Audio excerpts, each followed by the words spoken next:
Hello everyone, welcome to Maitreya education hub. Geography lecture series चल रही थी। इसी लेक्चर सीरीज में आज ये नेक्स्ट लेक्चर है। तो देखते हैं कि आज के लेक्चर में क्या क्या है। तो शुरू करते हैं आज का lecture. So this is lecture number 6। Geography का ये लेक्चर नंबर 6 है, जिसमें हम लोग आज देखने वाले हैं air pressure and atmospheric circulation के अंतर्गत क्लासिफिकेशन ऑफ विंड देखेंगे कि विंड कितने प्रकार से हम क्लासीफाई कर सकते हैं।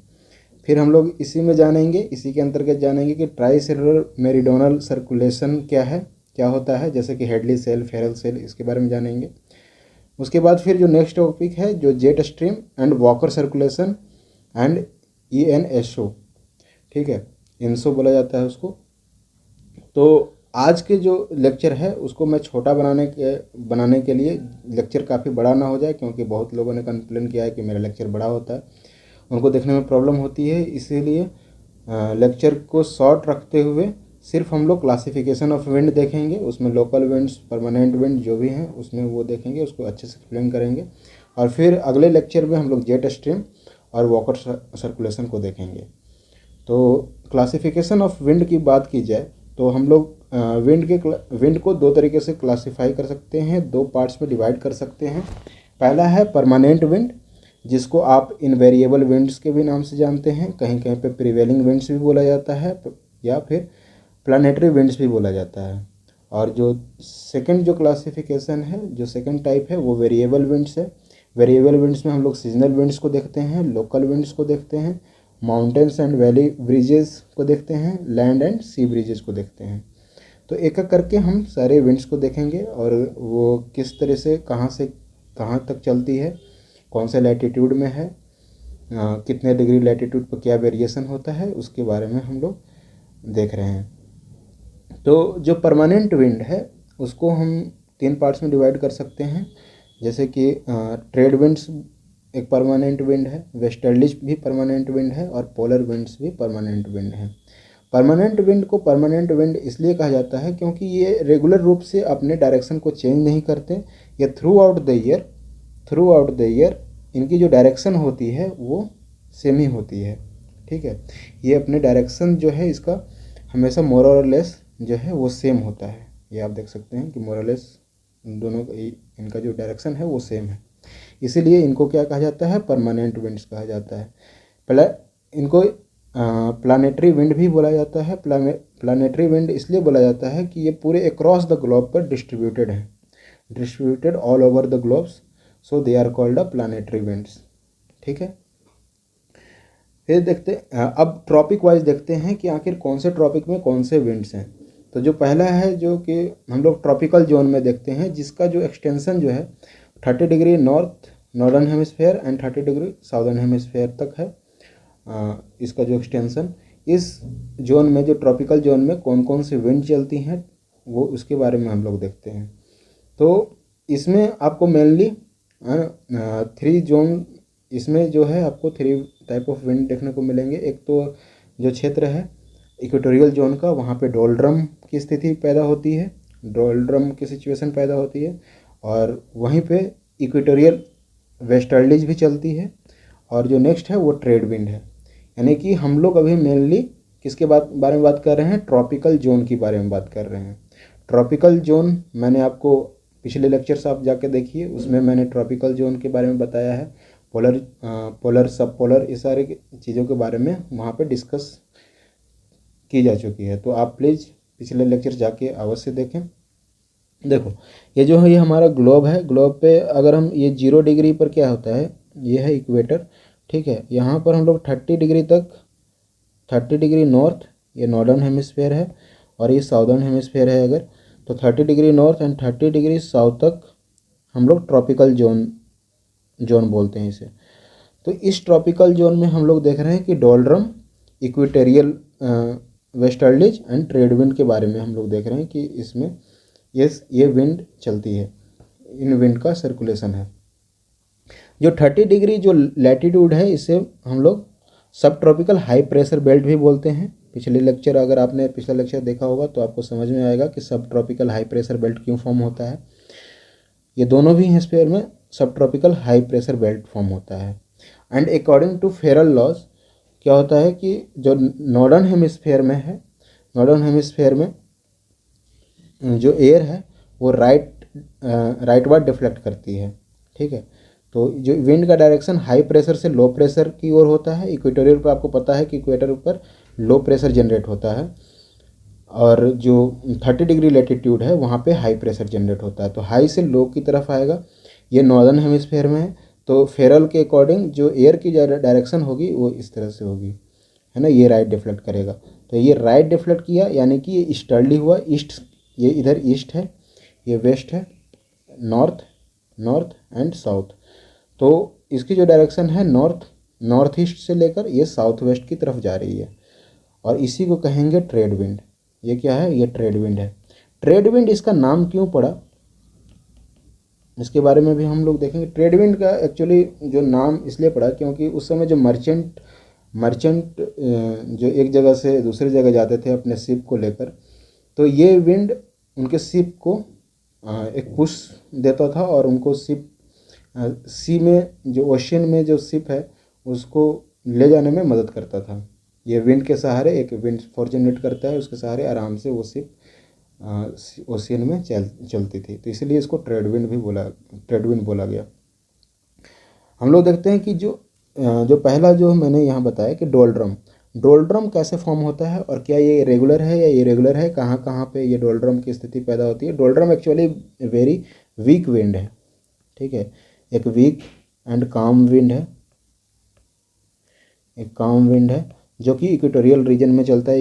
इक्वेटर में आप 5 डिग्री इसका एक्सटेंशन है, नॉर्थ एंड साउथ में ये 5 डिग्री एक्सटेंशन है तक ये डोलड्रम का क्षेत्र आपको मिलेगा। यहाँ पर देखो मैंने डोलड्रम की पोजीशन को दिखाने की कोशिश की है। ये साउथ अमेरिका है, आप मैप में देख सकते हो, अपने मैप में साउथ अमेरिका है। ये साउथ अफ्रीका हो गया, South Africa. This is our India. ठीक है, ये ऑस्ट्रेलिया। ये हमने 0 डिग्री इक्वेटर माना है। जो डोलड्रम जो है, जो पहले की जो रिसर्च आई थी उसमें माना जाता था कि थ्रू आउट द इक्वेटर ये डोलड्रम की सिचुएशन बनती है। लेकिन जो रिसर्च सामने आए हैं उनका मानना ये है कि ये through out the globe doldrum की स्थिति, through out the equator globe doldrum की स्थिति नहीं पैदा होती है। डोलड्रम की जो सिचुएशन है वो कुछ पोजीशंस पे ही पैदा होती है, जैसे कि इंडियन ओशियन से लेकर, जैसे कि throughout the Indian ocean, यहाँ से ये जो है throughout the Indian ocean, और ये पैसिफिक ओशियन है, Pacific ocean, throughout the Indian ocean to the Pacific ocean, ये जो है ये डोलड्रम की एक स्थिति पैदा होती है। ठीक है, इक्वेटर के पास पैसिफिक ओशियन है, तो यहाँ डोलड्रम का सिचुएशन बनेगा। West of the South America भी डोलड्रम की सिचुएशन बनती है, यहाँ भी डोलड्रम की सिचुएशन बनेगा, and west of the South Africa भी डोलड्रम की सिचुएशन बनती है। तो ये पोजीशन है, ये 3 पोजीशन है। अगर मैं इसको काउंटिंग करूँ तो 1, ठीक है, 2 and 3, these are the 3 positions where doldrum situation are form. और डोलड्रम की आगे मैंने बात आपको बताई है कि डोलड्रम क्या है, एक वीक काम विंड है, कोई इसमें टर्बुलेंस नहीं है, ज़्यादा डिस्टर्बेंस नहीं है। सेकेंड हम लोग देखते हैं कि इक्वेटोरियल वेस्टर्ली के बारे में बात करते हैं, क्योंकि हम लोग इक्वेटर पर देखा हमने कि एक डोलड्रम की सिचुएशन बनी, तो सिर्फ डोलड्रम ही नहीं है, वहाँ पे इक्वेटोरियल वेस्टर्ली भी चलती है। इक्वेटोरियल वेस्टर्ली के बारे में बात करें तो ये इक्वेटर पे जो साइक्लोन्स आते हैं उसके लिए भी ये रिस्पॉन्सिबल है। साइक्लोनिक एक्टिविटी जो है इक्वेटर पे, जो क्योंकि डोलड्रम बहुत ही शांत क्षेत्र है, तो वहाँ पर लोगों को पता चलता था कि यहाँ पे साइक्लोन कैसे आ सकता है, लेकिन ये वेस्टर्ली के कारण ये साइक्लोनिक एक्टिविटीज़ इक्वेटर पे ये फॉर्म होती है। और इसका जो ये थ्रू आउट द इक्वेटर आप देख सकते हो, ये वेस्ट से ईस्ट की ओर जाती है, इसलिए इसको वेस्टर्ली बोला गया। ये जो एयर है वेस्ट टू ईस्ट, ठीक है, वेस्ट टू ईस्ट ये मूव करती है, इसलिए इसको वेस्टर्ली बोला गया। और ये जो है ये जोन कहाँ बनता है, तो नॉर्दर्न इंटरट्रॉपिकल कन्वर्जेंस, आपको मैंने यहाँ बताया कि यहाँ से ट्रेड विंड आके यहाँ पे कन्वर्ज कर रही है इक्वेटर के पास, और साउदर्न हेमिस्फेयर में जो फेरल लॉ के अकॉर्डिंग लेफ़्ट की तरफ डिफ्लेक्ट करती है एयर, ठीक है, यहाँ से लेफ़्ट की तरफ डिफ्लेक्ट करती है। तो ये जो जोन बनता है यहाँ पे इक्वेटर के पास, ये जो जोन है ये कन्वर्जेंस जोन है, और इसी कन्वर्जेंस जोन में आप यहाँ पर देखो ये वेस्टर्ली विंड चल रही है। तो इसको कहा गया कि नॉर्दर्न इंटरट्रॉपिकल कन्वर्जेंस, और ये साउदर्न इंटरट्रॉपिकल कन्वर्जेंस। ये कन्वर्जेंस का एरिया है, और इसके बीच में जो है ये वेस्टर्ली चलती है। तो आपको होप कि इक्वेटोरियल वेस्टर्ली आपको समझ में आ गया हो। इक्वेटोरियल वेस्टर्ली का हमने उसके प्रॉपर्टी की भी बात की कि ये साइक्लोनिक एक्टिविटीज़ के लिए रिस्पॉन्सिबल है। ट्रेड विंड मैंने आपको अभी बताया कि जो नॉर्दर्न हेमिस्फीयर में हाई प्रेशर बेल्ट है, से इक्वेटोरियल लो प्रेशर बेल्ट की तरफ ये ट्रेड विंड चल रही है। और ट्रेड विंड इसको इसलिए कहा जाता है क्योंकि ये मर्चेंट्स को ये हेल्प करती थी। मर्चेंट्स को उनके जो शिप है उनके शिप को ले जाने में, ओशियन में ये हेल्प करती थी, इसलिए इसे ट्रेड विंड भी बोला गया। नेक्स्ट हम लोग देखते हैं हॉर्स लैटिट्यूड और वेस्टर्लीज के बारे में। हॉर्स लैटिट्यूड किसको बोलते हैं? तो ये रहा हमारा इक्वेटर, ठीक है, और यहाँ पर 30 डिग्री हाई प्रेशर बेल्ट, सब ट्रॉपिकल हाई प्रेशर बेल्ट बोलते हैं, 30 डिग्री नॉर्थ 30 डिग्री साउथ, और इसी को बोलते हैं हॉर्स लैटिट्यूड। ये हॉर्स लैटिट्यूड इसलिए बोला जाता है, इसकी भी एक रोचक कहानी है कि इसे हॉर्स लैटिट्यूड क्यों बोला जाता है। क्योंकि देखो यहाँ पर क्या है कि एयर बिल्कुल ही काम है, हाई प्रेशर बेल्ट की फॉर्मेशन होती है, और यहाँ पर एयर जो है वो काम होती है, बहुत ही शांत एयर होती है, काम एयर है। अब ये काम एयर होने के कारण क्या होता था कि ओशियन में जो शिप है, जो मर्चेंट्स के जो शिप हैं, वो फोर्स उन पे नहीं लग पाता था, और वो एक तरह से स्टिल पोजीशन में आ जाती थी और आगे नहीं बढ़ पाती थी। इससे क्या होता था कि जो मर्चेंट्स के दिमाग में ये बात आती थी कि शायद ये हॉर्सेस का जो वेट है उसके कारण शिप नहीं चल पा रही है। इसलिए ये लैटिट्यूड पर आने के बाद, इस लैटिट्यूड पर आने के बाद वो हॉर्सेस को ओशियन में फेंक देते थे। फेंक देने के बाद क्या होता था कि वेट कम हो जाता था और वो ओशियन को पार कर जाते थे। इसीलिए इस लैटिट्यूड का नाम पड़ा हॉर्स लैटिट्यूड। ये एक हिस्टोरिकल इसका बैकग्राउंड है। इसकी जो एक्सटेंशन है वो सीजनली वेरी करती है। ये 30 degree to 35 degree north and south में ये वेरी करती है, ये दोनों हेमिस्फेयर में।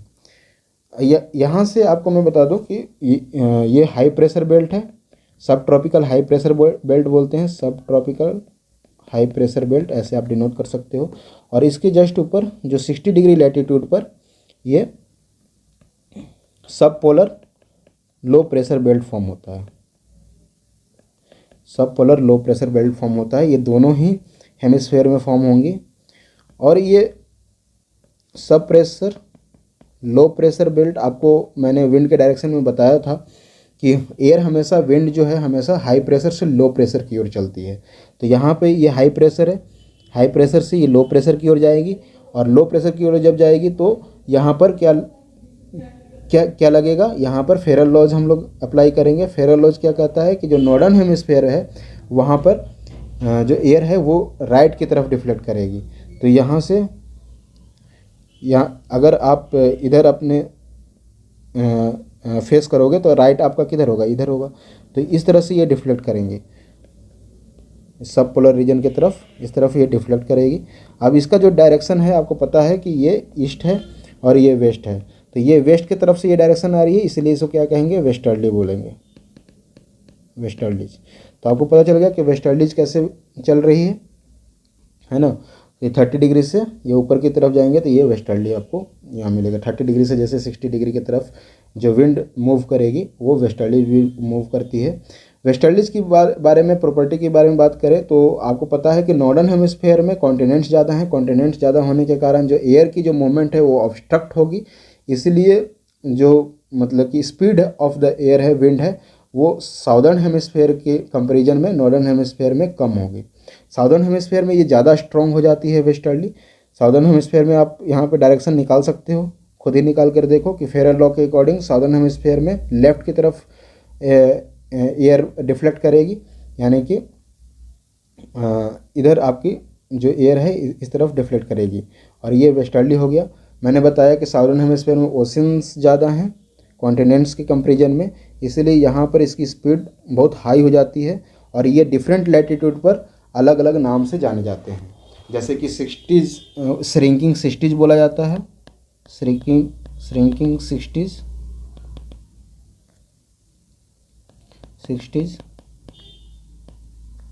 फिर फ्यूरियस 40s,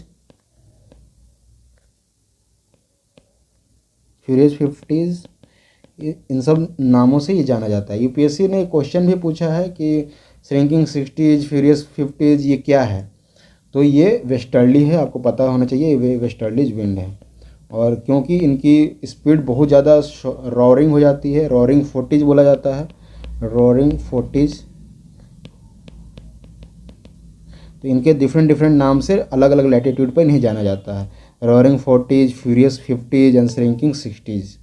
तो लैटिट्यूड 40 डिग्री लैटिट्यूड पर ये रोअरिंग 40s साउदर्न हेमिस्फीयर में, 50 डिग्री लैटिट्यूड पर ये फ्यूरियस 50s के नाम से जाने जाएंगी वेस्टर्लीज, और 60 डिग्री लैटिट्यूड पर श्रिंकिंग 60s के नाम से जानी जाती है। यूपीएससी ने इस पर क्वेश्चन पूछ रखा है प्रीलिम्स में कि shrinking 60s, furious 50s and roaring 40s क्या है, तो क्या है, ये वेस्टर्ली विंड है।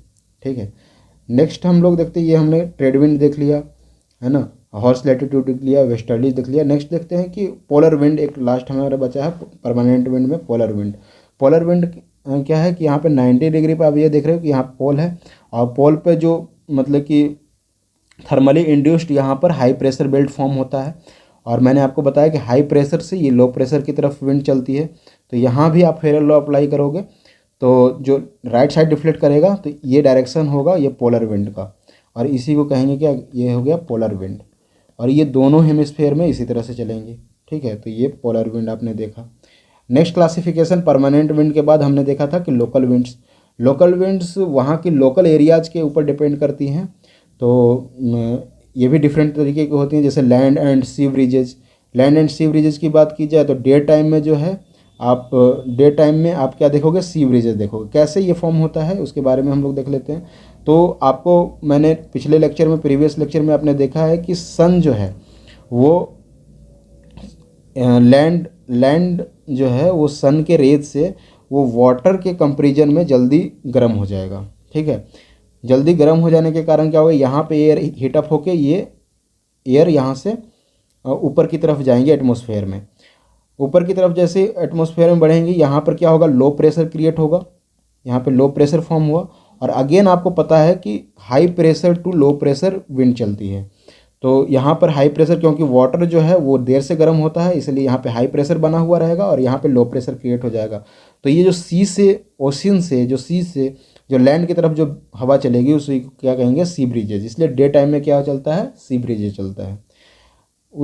उसी तरह से जब नाइट का जो टाइम होगा तो नाइट टाइम में आपको पता है कि जो लैंड है अगेन ये जल्दी कूल हो जाएंगी। कूल जल्दी हो जाने के कारण क्या होगा, यहाँ पे हाई प्रेशर फॉर्म होगा और वाटर पर रिलेटिवली लो प्रेशर होगा।